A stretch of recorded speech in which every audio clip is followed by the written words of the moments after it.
What's up, guys? Your boy Darkskin, and today we are going to be going over the top 5 red units. Now, before we get into this video, as I always say, this is my opinion. This is not like factual. Well, I mean, I'm going to give you guys factual information, but like the tier list in itself is my opinion. If you don't agree, that's fine. Let me know in the comment section below who you disagree with or whatever the case may be. Don't be an ass, but I mean, we can have like a constructive conversation. But a couple of, I mean, I'm gonna talk about it once I'm over it, so y'all will understand. But a couple of these are kind of iffy because of some certain things. So yeah, I just want to put that out there. But anyways, yeah, starting off. We don't have any honorable mentions today, because I feel like this one doesn't need honorable mention.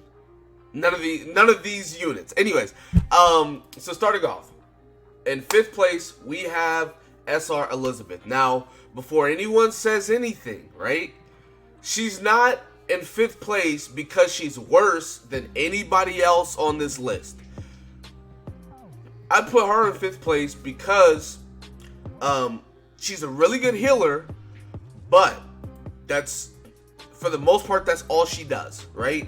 The rest of these units have a bigger purpose, in my opinion, because let's be real, most people are not rocking this Elizabeth in most things, right? Like, you might run her in PvE or something that's really hard that you need healing, but for the most part, you're not running her, right? You'd just run something else. You'd run King, you'd run Merlin, to Perfect Cube, you'd run something else, right? So, since you have better options than her, I put her lower on the tier list. So, that's why that is. Now, she's not worse than anybody else. I just want to put that out here. But, she has a damage ability. When it's 2-star, it'll still attack for 1 turn. 3-star, it'll still attack for 2 turns, going up in damage with each star.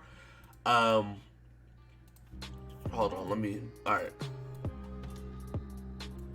Do that, okay. Alright, anyways, moving on. Yeah, so her second card, she heals all allies for 200% attack, plus increase ult gauge by 1.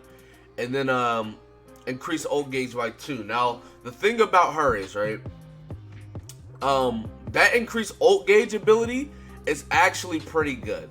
I want to try her with my Green King, because, as you guys know, the more ult gauge Green King has, the higher his crit chance becomes. So, this would be a really good way to get his ult gauge up. But the thing is, like, I've been using Green King a lot, and like, getting his ult gauge to max is not that hard. You literally move like 2 cards and then attack like once or twice, and he has full ult gauge. So, I mean, that's a cool gimmick, but it's not necessary, really. Her ultimate, and then you have to build attack on her, right? And as a healer, building attack, like, I get it, right? Building attack, cool, but it's like, she doesn't do damage, right? She doesn't do damage. Very low attack stat. You building attack on her isn't giving her attack. It's just gonna give her more healing, which, if you were able to build like HP defense on her, it'd be way much better. It'd be so better. Like, that's why King's so good, right? King has good damage because he has high penetration. Not to mention his attack stat's not that bad. I mean, it's on the lower side, but it's not that bad. But you build HP defense on him, he becomes super tanky. He's able to spam Petrify Heal all the time because you can't kill him. It's not the case with her. Moving on to her ult. Heal all allies for 350% of attack and cure for 3 turns. Okay? And then passive. Her passive's really good. This is what makes her really good in the 4th spot. All allies heal 10% of their maximum HP at the beginning of the next turn when they take damage. Now, somebody said me passives don't work when they're not on the field, but I'm pretty sure it does. I'm not entirely sure, but I think it does. Anyways, so that is hard. Red Strength Elizabeth. Pretty good, nothing crazy. Moving on to 4th place. Now, he would have been, he might have been higher if he wasn't nerfed. But now that he's got nerfed, I decided to make him 4th place instead of 3rd. Now with Helbram's pretty cool because he's like 2 units in 1, right? You got like free-to-play Bond, and then like Merlin as well. I think she does it. And then you have pretty much King, right? So he can take away your ult gauge, right? With his first ability. With his second ability, he can petrify if it's 2-star or 3-star. So like Helbram has a lot of versatility. He has CC and he can stop people from ulting, which is very good. Really high attack stat. And you're going to be wanting to build attack on him anyways. Now, you're not going to be building crit. Crit rate is pretty low. But anyways, ultimate, Hunting Ball. Cleanse all enemies buffs, which is good. And stances, and deal 280% damage. Now, his damage percentage isn't that high, but he has a really high attack stat, so you're going to be multiplying it by a bigger number. Then his ult just gives him more damage. His passive. Basic stats increase by 5% for each surviving allied character. Now, I'm pretty sure this counts for himself as well. So it's like total 20%. And the reason why people were getting... well, it might be 15%. But I know people were like... he was bugged to where he was getting like double the percentage, right? It was like 10% or something like that. So then he was getting like 10% for each ally, which was making it 30, right? On top of you were rocking like Blue King, so it was giving him like 8% for Blue King's passive. It was stupid, right? He was out here one-shotting people. So that's what that is. But now that got nerfed, they bug fixed it, or hot fixed it, excuse me. But he's still very good, that's why he is 3rd place. Now, or 4th place. 3rd place is very debatable. Whether he, I put 3rd place as Mel Otis. Now, the reason why, Helbram would have been 3rd place, but since Helbram's damage got hot fixed, I decided to put Mel Otis 3rd. Now, it's debatable who's 3rd place, because Mel Otis has a lot of damage, but Helbram does bring, a lot of utility to the table, so, I don't know. Anyways, moving on, Purgatory Flames. 180% damage to a single target. Ignite for 3 turns. More damage, more ignite turns. More damage, more ignite turns with each star. Now, the thing about Ignite, right? Ignite increases damage to target by 10%, can stack. If they do not have a unit that can cleanse, right? Pretty much, if they don't have King on their team, this is the dumbest, bro. I forgot what I was doing. I think I was trying like a different team in PvP. Dog, he hit me with Ignite, right? He hit me with Ignite. Okay, cool. He hit me with Ignite for like a 2-star card. Then he hit me with Ignite again. Oh my god, bro.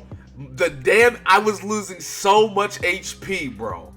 It's like, if you do not have a unit that can take Ignite away, it becomes very disgusting. Second card, he can infect for 1 turn. Infect is also pretty broken if he spams the card on people. King cleanses when he heals, but anybody outside of King that doesn't have a cleanse or can't like remove debuffs, infect becomes a problem because you cannot heal. They can take out your support, take out whoever they want, and you cannot heal them. But and a lot of people are switching from Blue King, so Mel Otis is definitely rising to the occasion.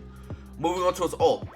Inflict 385% damage to a single target, apply weakness. Now, if they are debuffed, you do triple damage.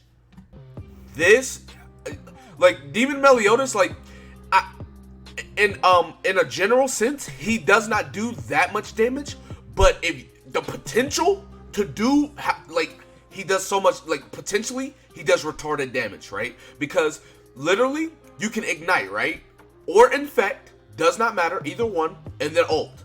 And he's getting triple damage. So he has 2 debuffs on both of his cards. He has a debuff on both cards, and he can do triple damage if they're debuffed. It's so good. Now, Rage. If an allied character dies, increase this character's critical rage by 50%, can only trigger once. I know it says attack defense, but a lot of people are building attack crit damage on him, because his crit chance becomes 60%, becomes 65%. Now, I build a attack crit damage as well, because it's like if somebody else dies besides him, he's just going to start critting, and he's going to be doing a lot of damage.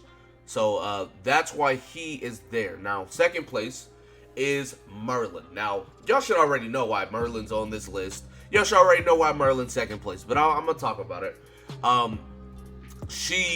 What's it called? Poison Wave, right? To a single target, but 2-star, she seals recovery skill. 3-star, she seals recovery skill for 2 turns, right? Now, Merlin and Helbram are 2 sides of the same coin, right? They are very similar, in my opinion. The difference is, right? The difference is, it says attack, but I would build attack. But look, they're very similar, right? They both have something on their first attack. They both can a CC. The reason why I put Merlin so high, right, is because her freeze is a level 1 card. You can freeze with a level 1 card on Merlin. Not to mention her 2-star card. If you freeze and then attack, you're doing more damage. So her CC isn't really a C. You can CC them at the end, or you can CC them for extra damage. And oh my god, if you get a 3-star card, 200% she becomes disgusting. Like, her support to the team is very good. And then seal recovery skills, right? That's pretty much infect, except like you're sealing them, right? Infect stops you from healing, right? Stops healing. But if you seal the recovery skill, the whole team can't heal. Like, so let's say you infect, that person can't heal. That person can still heal everybody else, right? Them themselves cannot get healed. But if you seal recovery skill, you are stopping the healer from healing anybody. So that's very good. Not to mention, like I said, her second card gives good damage. Her ultimate inflicts 540% damage and seals attack skills for 2 turns. And then her passive penetration rate increases by 10% for each point in the ult gauge and increases by 50 when it reaches max. So, pretty good, pretty good. Debatably, like these 3 are all debatable, like interchangeable, right?